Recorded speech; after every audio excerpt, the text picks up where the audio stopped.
Welcome friends, प्रस्तुत है BA honours राजनीति विज्ञान सेमेस्टर 1 डिसिप्लिन स्पेसिफिक कोर्स राजनीतिक सिद्धांत की समझ अंडरस्टैंडिंग पॉलिटिकल थियरी के अंतर्गत महत्वपूर्ण प्रश्न और उत्तर सीरीज। प्रश्न: राजनीति विज्ञान के क्षेत्र को किन किन भागों में विभक्त किया जाता है और इसके अंतर्गत क्या क्या अध्ययन किया जाता है? उत्तर: किसी भी विषय के क्षेत्र से आशय उसके अंतर्गत विवेच्य तथ्यों, आदर्शों एवं विषय वस्तु से होता है। इसी के माध्यम से विषय के विस्तार एवं परिधि का निर्धारण होता है।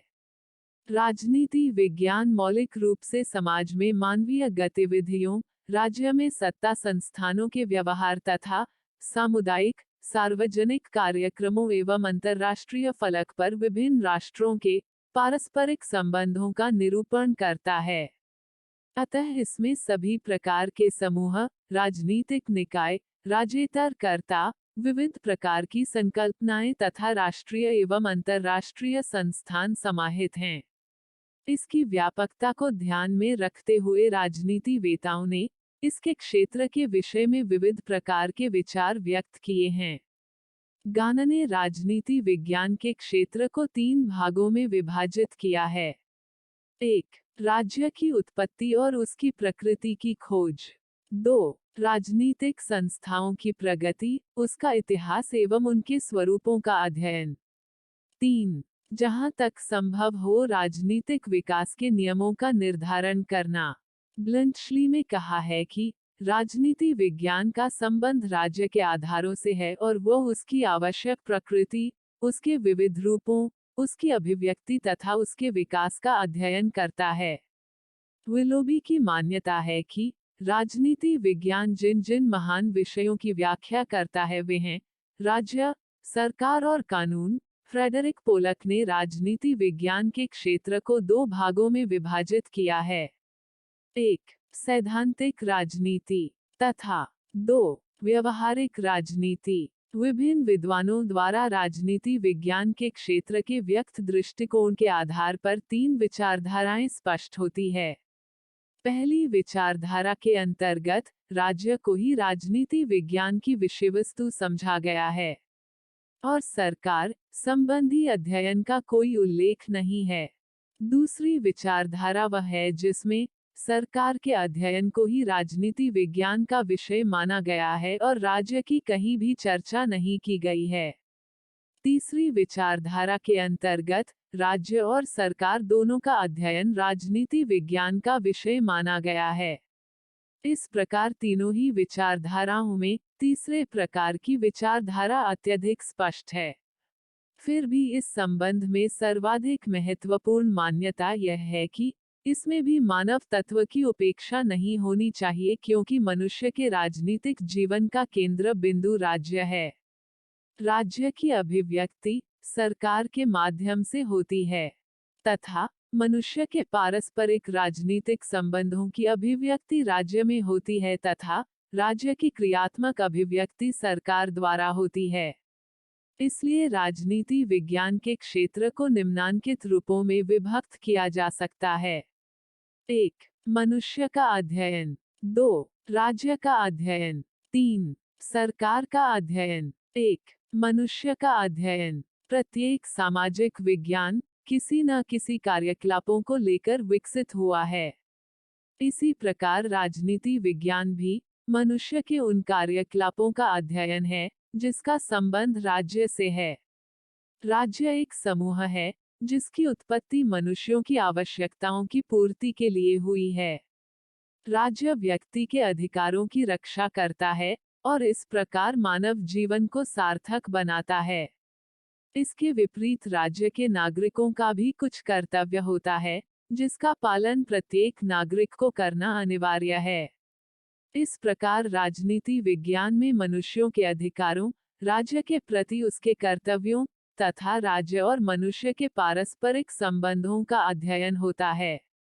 2. राज्य का अध्ययन। अपने अध्ययन के केंद्र बिंदु मनुष्य के सामाजिक जीवन को संचालित करने के लिए विधि निर्माण एवं नियम की आवश्यकता होती है, जिसकी पूर्ति राज्य द्वारा होती है। अब राज्य ही राजनीति विज्ञान का केंद्र बिंदु है। ऐतिहासिक दृष्टिकोण से भी राजनीति विज्ञान के अंतर्गत राज्य का सर्वांगीण एवं सर्वकालिक अध्ययन किया जाता रहा है। इसी संबंध में राजनीति विज्ञान राज्य और राजनीतिक संस्थाओं के जन्म, विकास, प्रकृति और इससे संबद्ध सिद्धांत की विवेचना करता है। इसमें राज्य के अतीत, वर्तमान और भविष्य का अध्ययन किया जाता है। राज्य के अतीत का अध्ययन। राजनीति विज्ञान राज्य के अतीत स्वरूप का अध्ययन करता है और यह बताता है कि राज्य और राजकीय संस्थाओं का विकास किस प्रकार हुआ है। राज्य की उत्पत्ति कब और कैसे हुई है और उसे वर्तमान स्थिति तक पहुंचने में किन किन विशेष अवस्थाओं को पार करना पड़ा। किस तरह से परिवार, फिर परिवार से कुल, कुल से जन और जन से नगर, राज्यों तथा जनपदों और जनपदों से वर्तमान राष्ट्रों एवं साम्राज्यों का विकास हुआ। इस प्रकार राजनीति विज्ञान परिवार से लेकर संयुक्त राष्ट्र संघ तक का अध्ययन करता है। राज्य के वर्तमान स्वरूप का अध्ययन। राजनीति विज्ञान वर्तमान समय में राज्य के स्वरूप, उद्देश्य और कार्य क्षेत्र के विचार व्यक्त करता है। राज्य के कौन कौन से भेद है और राज्य अपनी उद्देश्य की पूर्ति के लिए अपनी आकांक्षाओं को कैसे और किन साधनों द्वारा अभिव्यक्त करता है। राज्य की सरकार का स्वरूप क्या है और सरकार तथा जनता के बीच क्या संबंध है आदि से संबंधित बातों का अध्ययन भी राजनीति विज्ञान के अंतर्गत किया जाता है। अरस्तु का कथन है कि राज्य की उत्पत्ति जीवन की अनिवार्य आवश्यकताओं के कारण हुई है और अच्छे जीवन के लिए ही उसका अस्तित्व चलता आ रहा है। राज्य के भविष्य का अध्ययन। परिवर्तन प्रकृति का शाश्वत नियम है, इसलिए राज्य के वर्तमान स्वरूप को अंतिम रूप नहीं कहा जा सकता, क्योंकि अतीत की भांति ही वर्तमान समय में भी अनेक ऐसे विचारों एवं सिद्धांतों का विकास हो रहा है जो राज्य के स्वरूप, उद्देश्य और कार्यक्षेत्र के संबंध में है। समाजवादी सिद्धांत के अनुसार समाज का आर्थिक जीवन भी राज्य द्वारा नियंत्रित होना चाहिए। अराजकतावादी विचारधारा राज्य को अनावश्यक बुराई मानती है। व्यक्तिवादी राज्य के कार्यों को सीमित करने के पक्ष में है। बहुलवादी राज्य को मानव निर्मित एवं अन्य संस्थाओं के रूप में ही स्वीकार करते हैं। इस प्रकार राजनीति विज्ञान में राज्य का सर्वकालिक अध्ययन किया जाता है। 3. सरकार का अध्ययन। सरकार के अभाव में राज्य संबंधी किसी अध्ययन को पूर्ण नहीं कहा जा सकता। एक समय था जब राजा ही सरकार होता था। लुई 14वें जैसे शासक ने कहा था कि मैं ही राज्य हूँ, आई एम द स्टेट। कुछ समय उपरांत कुलीन तंत्र की स्थापना हुई और वर्तमान समय में जनप्रतिनिधि शासन की व्यवहारिकता एवं वर्चस्व है। इन परिवर्तनों के फलस्वरूप ही सरकार के 3 महत्वपूर्ण अंगों का विकास हुआ: व्यवस्थापिका, कार्यपालिका एवं न्यायपालिका। इस प्रकार राजनीति विज्ञान में सरकार के अंग, उसके प्रकार तथा उसकी गतिविधि, संस्थाओं तथा संगठन आदि का अध्ययन किया जाता है। इस प्रकार उपरोक्त तथ्यों के आधार पर यह कहा जा सकता है कि राज्य एक स्थायी संस्था नहीं है अपितु एक प्रगतिशील संस्था है, इसमें निरंतर वृद्धि हो रही है। इसके साथ ही वर्तमान समय में कुछ नवीन प्रवृत्तियों का उदय हो जाने के कारण राजनीति विज्ञान का क्षेत्र और भी अधिक विस्तृत हो गया है। विज्ञान की प्रगति और आवश्यकताओं की वृद्धि के कारण मानव जीवन गांव, शहर, प्रदेश, देश तक सीमित न होकर विश्व स्तर तक एक इकाई के रूप में हो गया है। विश्व के एक कोने में घटने वाली घटना का प्रभाव संपूर्ण विश्व पर पड़ता है। इसलिए यह कहा जाता है कि राजनीति विज्ञान का विषय क्षेत्र उतना ही व्यापक है जितना कि समय और प्रदेश का। राजनीति विज्ञान के क्षेत्र की इस विशालता को देखते हुए उसके व्यापक कार्यक्षेत्र को निम्नलिखित तालिका के माध्यम से समझा जा सकता है। राजनीति विज्ञान का क्षेत्र व उसके विविध प्रकार। 1. सैद्धांतिक राजनीति के अध्ययन में हम निम्नलिखित का अध्ययन करते हैं: क राज्य का सिद्धांत, शासन की उत्पत्ति। ऐतिहासिक, संविधान, शासन के स्वरूपों का वर्गीकरण। राजनीतिक संप्रभुता। ख शासन के सिद्धांत, संस्थाओं के रूप। प्रतिनिधि एवं शासन, सुरक्षा एवं व्यवस्था, राजस्व एवं कराधान, राष्ट्रों की संपदा, अधिशासी कानून का क्षेत्र व उसकी परिसीमाएं। ग विधान का सिद्धांत, विधान के लक्ष्य, सकारात्मक कानून का सामान्य चरित्र तथा वर्गीकरण, कानूनों की शैली एवं मान्यता, व्याख्या, परिचालन, भाषा एवं शैली, विधि निर्माण की कार्यशैलियाँ। घ कृत्रिम मानव के रूप में राज्य का सिद्धांत, राज्य का अन्य राज्यों तथा व्यक्तियों के समूहों से संबंध, अंतरराष्ट्रीय कानून। 2 क्रियात्मक एवं प्रयोगात्मक राजनीति के अध्ययन में हम निम्नलिखित का अध्ययन करते हैं।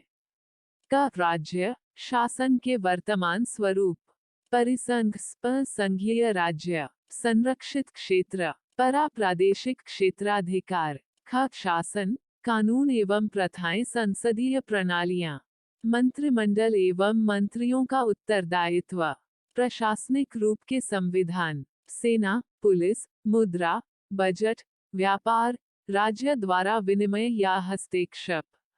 ग कानून तथा विधान, विधायी प्रक्रिया, संसदीय प्रारूपण, विशेष राज्यों का विधि शास्त्र, न्यायालय एवं उनके तंत्र, न्यायिक पूर्व दृष्टांत एवं प्रमाण। घ राज्य मानवीकृत रूप में, कूटनीति, युद्ध एवं शांति सम्मेलन, संधियां एवं विधियां, न्याय, वाणिज्य, संचार को प्रोत्साहन देने के लिए अंतर्राष्ट्रीय समझौते। राजनीति विज्ञान के क्षेत्र के व्यापक भाव में हम निम्नलिखित का अध्ययन करते हैं। क राजनीतिक सिद्धांत, राजनीतिक विचारों का इतिहास। ख शासन, संविधान, राष्ट्रीय सरकार, प्रादेशिक एवं स्थानीय शासन, लोक प्रशासन, शासन के आर्थिक व सामाजिक कार्य, तुलनात्मक राजनीतिक संस्थाएं। ग दल, समूह एवं जनमत, राजनीतिक दल, समूह एवं संघ, सरकार एवं प्रशासन में नागरिकों की भागीदारी। जंगत। घ अंतरराष्ट्रीय संबंध, अंतरराष्ट्रीय राजनीति, अंतरराष्ट्रीय संगठन एवं प्रशासन, अंतरराष्ट्रीय कानून। तो कुल मिलाकर इस प्रस्तुति में हमने समझा कि राजनीति विज्ञान के क्षेत्र को किन किन भागों में विभक्त किया जाता है और इसके अंतर्गत क्या क्या अध्ययन किया जाता है। प्रस्तुति समापन। आपका धन्यवाद। Disclaimer: This notes has been made after a lot of research, yet the accuracy of the answers may vary. The author assumes no responsibility or liability for any errors or omissions in the content of this notes.